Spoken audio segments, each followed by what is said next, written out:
Hey guys, I'm Joe and welcome back to another episode of The Scoop, your source for video game and other nerd-related news.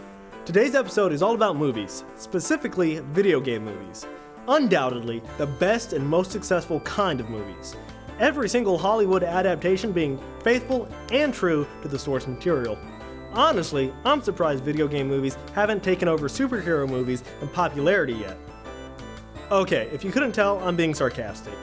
Pretty much every live-action movie based on video games was met with a lukewarm reception from fans or barely finding any success at all. Until now. But we'll get to that in a bit. For now, we gotta go back through a little history of video game movies. First, let's go back in time to 1993, the year of memorable films like Jurassic Park, Sleepless in Seattle, and the video game movie that really started it all, Super Mario Bros. Now, calling Super Mario Bros. A video game movie is a bit of a stretch, since it shares little with the Nintendo franchise besides the name of the characters. For some reason, the directors thought it would make sense for the famous plumbers Mario and Luigi to be from Brooklyn and stumble across a portal to a different dimension with dinosaur people and a magic meteor. What any of that has to do with the game the movie is based off of beats me. And then we had the impressively cringy Mortal Kombat and Mortal Kombat Annihilation films coming out just a few years later. With less than amazing acting and set pieces trying to hold together a pretty weak plot that tried to capture the story and goosebump-inducing violence from the original games. Now, it may sound like I'm making all movies based on video games to sound like huge, burning hot dumpster fires, but that's not true. Some of them are actually just small, little trash can fires. I kid. There are actually a few that are pretty good, like the 2001 movie Lara Croft: Tomb Raider, starring Angelina Jolie as the adventure-seeking treasure hunter Lara Croft. The film was pretty much an origin story for the character, as she's in a race against time and an evil organization. I know I'll always remember the movie for the mansion invasion scene, which was super cool to me as a kid. The movie did pretty well, grossing over $130 million, which warranted a sequel, but we don't talk about that. There's actually a whole video game movie franchise that's gone on to be extremely successful, that being the Resident Evil movie franchise. With 6 movies totaled, it was the longest running video game movie franchise, with each one making at least $100 million. It's also the most successful. However, not much of that success is from the games the films are based around, since the movies are only loosely based on the games. The movies themselves focus on Alice, a character that was made specifically for the films and her own story fighting against the Umbrella Corporation, with some appearances made by the main characters from the games, like Leon, Jill, and Wesker, to name a few. After all this time, have we finally gotten a good video game movie?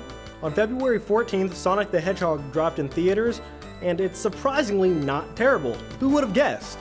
We were first introduced to the character back in 1991 in its first game, surprisingly titled Sonic the Hedgehog, and it was released by Sega on the Sega Genesis. The Blue Needle Mouse was Sega's answer to Nintendo's Mario, where they were looking for a new mascot to compete with the Mustache Plumber.